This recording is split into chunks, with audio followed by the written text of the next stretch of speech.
Praise the lord. ప్రభువైన యేసు నామములో అందరికీ వందనములు. యేసయ్య మాటను ఈ కార్యక్రమాన్ని వీక్షించడానికి ప్రేమతో మిమ్మను ఆహ్వానిస్తున్నాను. ఈ దినము అపోస్తుల కార్యముల గ్రంథము 17వ అధ్యాయము 16వ వచనం నుండి 21వ వచనం వరకు ధ్యానించుకుందాం. పౌలు ఏథెన్సులో వారి కొరకు కనిపెట్టుకొని ఉండగా ఆ పట్టణము విగ్రహములతో నిండి ఉండుట చూచినందున అతని ఆత్మ పరితాపము పట్టలేకపోయెను.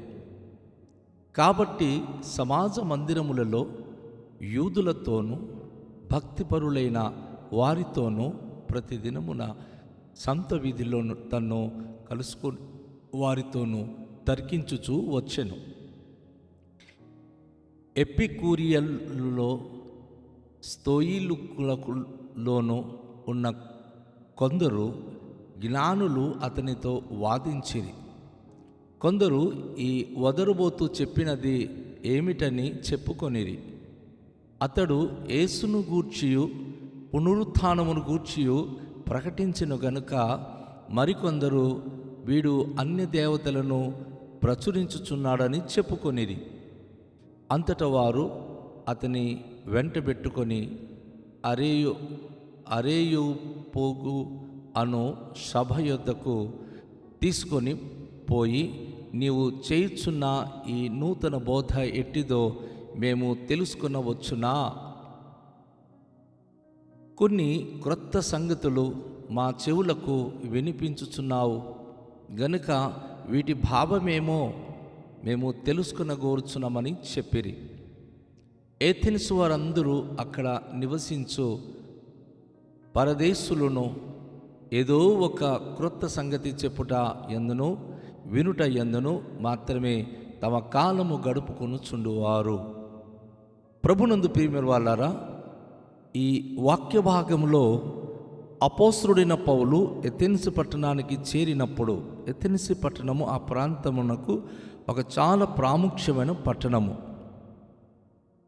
అనేక మంది ఆయా దేశస్థులు పట్టణస్థులు అక్కడికి వచ్చి నివసించేవారు.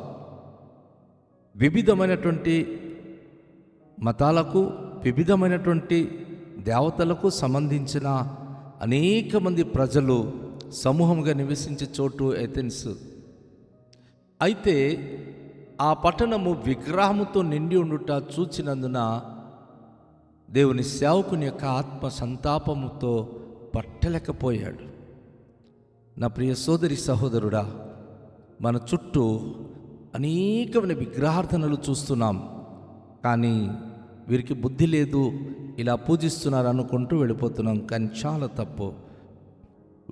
వారు చేస్తున్నటువంటి ఆ విగ్రహార్థనకు సత్యదేవుని వారు ఎరుగకపోవటం బట్టి, వారు చేస్తున్న సంగతిని బట్టి మనం ఎంతగానో వారి కొరకు కన్నీళ్ళు కార్చి ప్రార్థించాలి. వారి రక్షణ కొరకు, వారికి జ్ఞానోదయం కొరకు మనం భారంగా ప్రార్థించాలి. ఎందుకంటే మనం అనుకుంటున్నాం వారు సత్యదేవుని తెలుసుకోలేక చీకట్లో ఉన్నారని. వారేమనుకుంటున్నారు, వీరికి తెలియని ఏదో ఒక కొత్త దేవుడును వీళ్ళు పూజిస్తున్నారు, మనము మన కులదైవాన్ని పూజిస్తున్నాం, మనకు పుట్టించిన దేవుడు ఇదే అని వాళ్ళు అనుకుంటున్నారు. ఇది ఇప్పుడు ఎవరికి సంబంధించినటువంటి మనోభావానికి సంబంధించిన భక్తి మార్గంలో ప్రతి ఒక్కరు వెళ్ళిపోతున్నారు. అయితే అపోస్తలుడైన పౌలు ఈ యొక్క ఎథెన్సు పట్టణములో విగ్రహాలతో నిండినటువంటి ప్రదేశాలని చూచినప్పుడు తన మనస్సు ఎంతగానో పరితాపము చెందుతుంది. ఆయన ఎంతగానో బాధపడుతున్నాడు, ఎంతగానో తట్టుకోలేకపోతున్నాడు. ఏమిటి ప్రజల పరిస్థితి, ఏంటి విగ్రహంతో నిండిపోయినారని. కనుక ఆయన సమాజ మందిరములో ఎక్కడైతే యూదులు ఆరాధిస్తారో అలాంటి సమాజ మందిరానికి వెళ్ళి యూదులతోనూ భక్తిపరులైన వారితోనూ ప్రతిదినము సంత వీధిల్లో తన్ను కలుసుకొను ప్రతి వారితో తర్కించుచు వచ్చెను. సమాజ మందిరానికి వెళ్ళినప్పుడు యూదులతో మాట్లాడేవాడు. సంత వీధిలోనికి వచ్చినప్పుడు భక్తి కలిగినటువంటి అనేక మంది ప్రజలు ఆయనతో మాట్లాడడానికి వచ్చిన వారితో ప్రభువును గురించి వారికి ప్రచురం చేసేవాడు. వారికి తర్కించేవాడు. ఎందుకు ఈ విగ్రహాలు ఉన్నాయో ఏంటో దాని గురించిన విషయాలు వారితో మాట్లాడుతూ ఆయన తరిగించుకుంటూ వెళ్ళేవాడు. అయితే ఎపికురియులతోనూ స్తోయికులతోనూ ఉన్న కొందరు జ్ఞానం కలిగిన ప్రజలు ఆయనతో వాదిస్తూ వస్తున్నారు. అయితే మరికొంతమంది ఏమంటున్నారంటే, ఈయనొక వదరుబోతూ, వీడు చెప్పే మాటలు మనమేంటి వింటాం, అతడు యేసును గురించి పునరుత్థానం గురించి ప్రకటిస్తున్నాడు అని, వీడు అన్య దేవతలను గురించి ప్రచురం చేయిస్తున్నాడని అపనిందలు మోపి అపహాస్యము చేస్తున్నారు. వీరు ఇతనికి వదరుబోతు అని ఒక బిరుదు ఇచ్చారు. యేసును గురించి చెప్పే ఆ పునరుత్థానం గురించి చెప్పేటప్పుడు వీళ్ళు అన్యమతము బోధించే వ్యక్తి అని దూషిస్తున్నారు. నా ప్రియ దేవుని బిడలారా, ఈరోజు భారతదేశంలో కూడా చాలాసార్లు మనం ఈ పరిస్థితులు ఎదుర్కొంటున్నాం.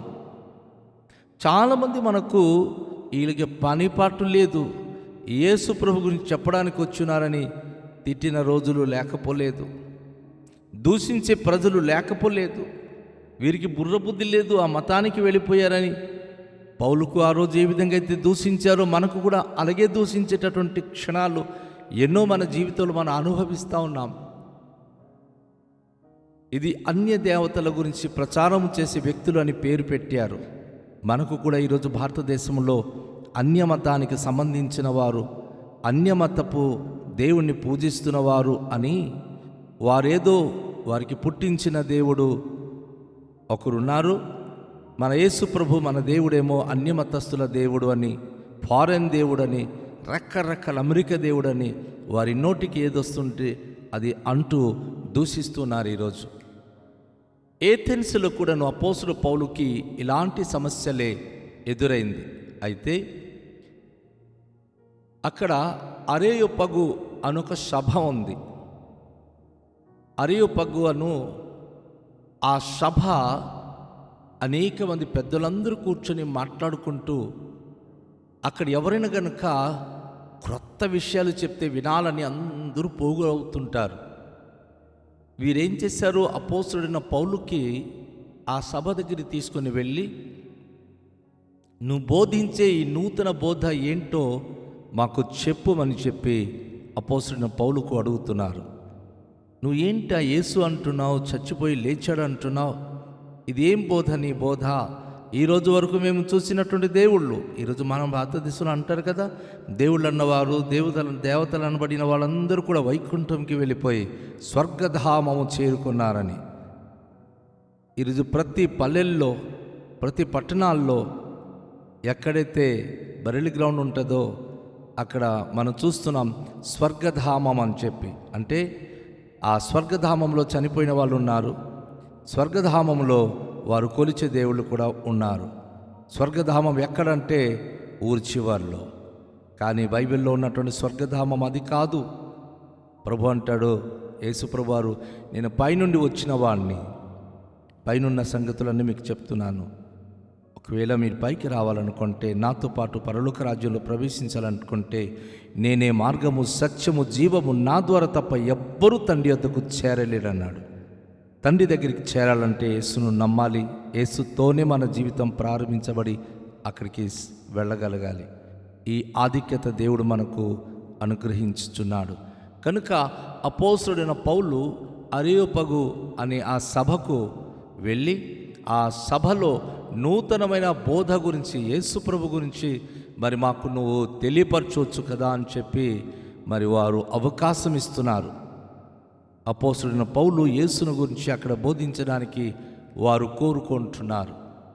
అయితే ప్రియులారా, అక్కడ అపోస్తలుడైన పౌలు అక్కడ వారి మధ్యకి వెళ్ళినప్పుడు వారి అందరికీ ఉన్న ఆలోచన ఏంటంటే, ఏదైనా కొత్త సంగతులు కనుక ఎవరైనా చెప్తే వారు చాలా చాలా ఆసక్తిగా వింటారు.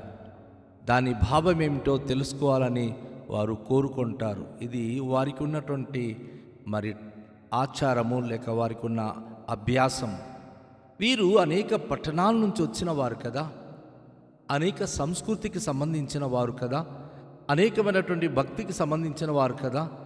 కాబట్టి వారికి ఉన్న తలంపులు వారు ఎవరైనా కొత్త విషయాలు చెప్పినప్పుడు విందాం, అది బాగా నచ్చితే వారికి ప్రోత్సహిద్దాం అన్న అలాంటి మనస్తత్వం వారిది.